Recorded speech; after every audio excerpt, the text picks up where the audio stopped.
2 जून 2014 को आंध्र प्रदेश से एक नए राज्य का फॉर्मेशन हुआ जिसे तेलंगाना नाम दिया गया। डिवीजन से पहले आंध्र प्रदेश की राजधानी हैदराबाद थी, जिसे बदलकर अमरावती को आंध्र प्रदेश की न्यू कैपिटल डिक्लेयर किया गया और इसी के साथ ही ये भी कहा गया कि अमरावती को दुनिया की सबसे सस्टेनेबल सिटी बनाया जाएगा। यानी कि जो अमरावती एक ग्रीन सिटी बनने वाली थी, आज वो बंजर जमीन में बदलकर रह गई है। आखिर अमरावती को सस्टेनेबल सिटी बनाने का सपना क्यों सपना ही बनकर रह गया, आइए जानते हैं इस वीडियो में। 2 जून 2014 को जब आंध्र प्रदेश से तेलंगाना को अलग किया गया, उस समय वहां के सीएम चंद्रबाबू नायडू नहीं थे, लेकिन फिर भी उन्होंने लोगों से वादा किया कि वो अमरावती को एक ड्रीम सिटी बनाने में पूरी जीतोड़ मेहनत करेंगे। 11 जून 2014 को उन्हें सीएम डिक्लेयर किया गया और प्रधानमंत्री नरेंद्र मोदी के प्रेजेंस में 15 जून 2014 को अमरावती की फाउंडेशन रखी गई। प्रधानमंत्री नरेंद्र मोदी ने अमरावती को वर्ल्ड की एक सस्टेनेबल और ग्रीन सिटी बनाने जैसी योजनाओं की अनाउंसमेंट खुल्लम खुल्ला पूरे देश के सामने कर दी। अब यहाँ के लोग भी अमरावती को एक यूनिक सिटी बनाने को लेकर काफी एक्साइटेड थे। अब भाई जब पीएम ने अनाउंसमेंट कर दी हो तो बात तो कुछ और ही होगी। उस समय भारत के न्यूज़पेपर से लेकर मीडिया चैनल तक हर जगह केवल एक ही नाम था, अमरावती, अमरावती और अमरावती। अमरावती भारत की ही नहीं बल्कि वर्ल्ड की सुपर ग्रीन सिटी बनने वाली थी, जिसमें सब चीजें सोलर एनर्जी से चलने वाली थी। इसके लिए हजारों किसानों ने अपनी मोस्ट फर्टाइल जमीन कुर्बान कर दी। लेकिन आज यहाँ पर बिजली के टावर भी पूरे नहीं बने हैं, यहाँ पर फ्लाईओवर भी नहीं बन पाए हैं और यहाँ पे बनी हुई बिल्डिंग्स भी खाली पड़ी हैं। सुनसान पड़ी जगह पर अमरावती की लेजिस्लेटिव असेंबली का एक फ्लोर तो कंप्लीट हो गया है, लेकिन आज तक उसमें कोई कानून नहीं बन पाया है, यानी कि उसमें कोई बैठक ही नहीं हुई है। यहाँ पर खड़े बिजली के टावर बिना वायर के ही खड़े हैं, जैसे उन्हें चलाने का कोई प्लान ही ना हो। अब सवाल ये उठता है कि आखिरकार ऐसा हुआ क्यों? दरअसल अमरावती प्रोजेक्ट के लिए बहुत ज्यादा पैसा खर्च होने वाला था, लेकिन ये प्रॉब्लम भी नहीं थी, क्योंकि सिंगापुर अमरावती के इस प्रोजेक्ट को सक्सेसफुल करने के लिए उसे पैसे देने के लिए मान गया था और यहाँ के हजारों किसानों ने अपनी अपनी जमीन भी सरकार को दे दी थी। हर कोई अमरावती को जल्द से जल्द एडवांस्ड और दुनिया की ग्रीन सिटी बनता हुआ देखना चाहता था। यहाँ के किसान जो मूंग से लेकर केले की अच्छी खासी पैदावार करते थे, अच्छा खासा रेवेन्यू जनरेट करते थे, उन्होंने भी अपनी जमीन खुशी खुशी सरकार को दे दी।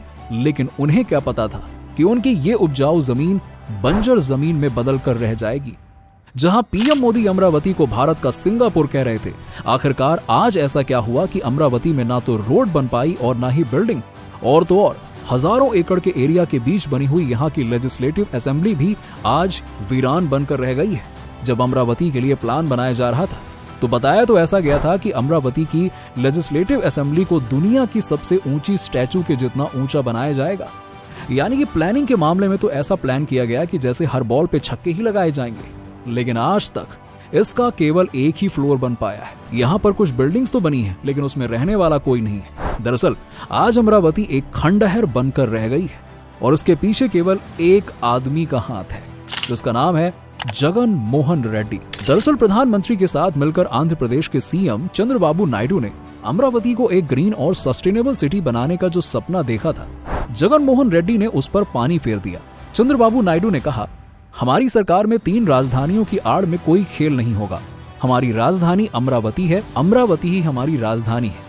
साल 2014 से 19 के दौरान विभाजित आंध्र प्रदेश के पहले मुख्यमंत्री के रूप में उन्होंने अमरावती को राजधानी बनाने का विचार सबके सामने रखा था। हालांकि उनके इस विचार को 2019 में तब झटका लगा जब टीडीपी सत्ता से बाहर हो गई और वाईएस जगन मोहन रेड्डी के लीडरशिप वाली वाईएसआरसीपी ने शानदार जीत हासिल की। जगन मोहन रेड्डी ने अमरावती को राजधानी बनाने की योजना पर पानी फेर दिया और उन्होंने 3 राजधानियों का एक नया सिद्धांत पेश किया। अब ये कहना बिल्कुल गलत नहीं होगा कि जगन मोहन रेड्डी के नेतृत्व ने आंध्र प्रदेश को एक बैकवर्ड और बिना राजधानी वाला राज्य बना दिया। ये इनका एकमात्र ऐसा कदम था जिसकी वजह से जहां अमरावती को भारत का सिंगापुर बनाया जा रहा था और इसके लिए सिंगापुर भी हमें पैसे देने के लिए तैयार था, वहीं उसने मना कर दिया। जब नए मुख्यमंत्री जगन मोहन रेड्डी ने आंध्र प्रदेश के लिए 3 राजधानियों का प्रस्ताव रखा तो वहां के स्थानीय लोग और किसान गुस्से से भर गए। उनका गुस्सा जायज भी था, क्योंकि सभी किसानों ने अपनी उपजाऊ जमीन राज्य सरकार को केवल और केवल इसलिए दी थी कि वो अमरावती को एक ड्रीम सिटी बनाना चाहते थे। लेकिन अब देखिए, उन बेचारे किसानों ने अपनी जमीन तो छोड़ दी खुशी खुशी, लेकिन यहाँ पर कुछ भी काम ही नहीं हुआ है। और ऊपर से नए मुख्यमंत्री साहब तो ये कह रहे हैं कि हम यहाँ पर राजधानी बनाएंगे ही नहीं, हम तो राजधानी कहीं और बनाएंगे। शायद आज इस बात को भारत में बहुत कम लोग जानते हैं कि अमरावती को राजधानी ना बनने के कारण जगन मोहन रेड्डी के फैसले के खिलाफ किसानों ने 1600 दिन तक धरना प्रदर्शन किया था। जी हाँ, पूरे 1600 दिन। कितने साल होते हैं 1600 दिन में, जरा आप कैलकुलेट करके देखिएगा तो आपको अंदाजा लग जाएगा कि किसानों ने कितनी मेहनत की।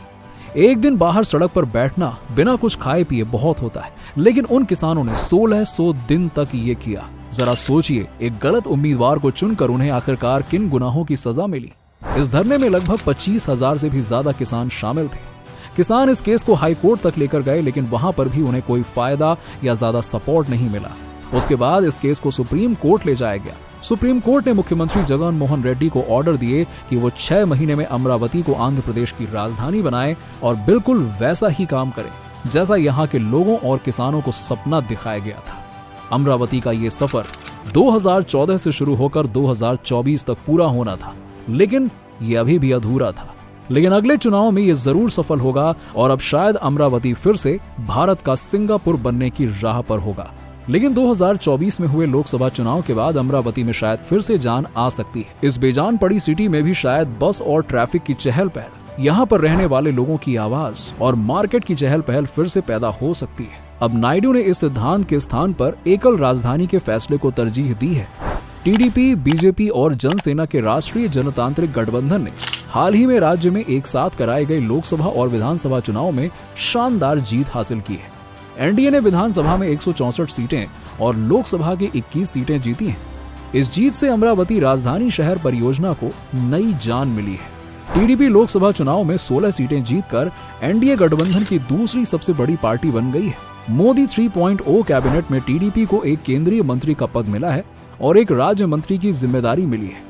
पार्टी को नागरिक उड्डयन मंत्रालय की जिम्मेदारी मिली है। सांसद राम मोहन नायडू ये जिम्मेदारी संभालेंगे। वैसे आपको क्या लगता है, क्या वाकई में सरकार फिर से अमरावती के भविष्य पर ध्यान देगी? क्या अमरावती भारत की सस्टेनेबल और ग्रीन सिटी बन पाएगी? हमें अपनी राय कमेंट बॉक्स में कमेंट करके जरूर बताइए। साथ ही अगर आपको वीडियो पसंद आई हो तो इसे लाइक करें और हमारे चैनल को सब्सक्राइब करना ना भूलें। धन्यवाद।